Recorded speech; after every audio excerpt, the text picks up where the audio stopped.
सोलापूर महाराष्ट्र नवनिर्माण सेनेचे अधिकृत उमेदवार महादेव कोगनोरे यांच्या प्रचारार्थ हद्दवाड भागात बुधवारी सायंकाळी निघालेल्या पदयात्रेला मतदारांनी उत्स्फूर्त असा प्रतिसाद दिला होता. यावेळी सादर करण्यात आलेल्या पथनाट्यातून विद्यमान सरकारच्या कारभारावर टीका करून महादेव कोगनोरे यांना प्रचंड मताने विजयी करा असा संदेश देण्यात आला. हद्दवाड भागातील पदयात्रेदरम्यान बोलताना कोगनोरे म्हणाले की हद्दवाड भागाच्या समस्या अनेक वर्षापासून जशाच्या तशाच आहेत. हा भाग महापालिकेत जाऊन काय उपयोग झाला असा सवाल येथील नागरिक विचारत आहेत.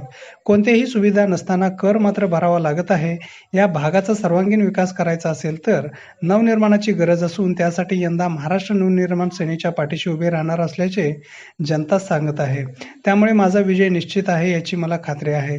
दुपारी 4 ते रात्री 10 पर्यंत ताई चौक, दीक्षित नगर, मल्लिकार्जुन नगर, स्वागत नगर, केंगणाळकर शाळा, हुच्चेश्वर मठ, पारसी मैदान, म्हेत्रे वस्ती, शिवगंगा चौक, विष्णू नगर, शोभादेवी नगर, भीमाशंकर नगर, चंद्रकला नगर, शशिकला नगर, ललिता गट, शांतीनगर झोपडपट्टी 1 व 2, देसाई नगर, राजीव नगर, बसवेश्वर चौक, शांतीनगर चौक, अरुणोदय नगर, बसव रोड मठ या भागात पदयात्रा उत्साहात निघाली होती.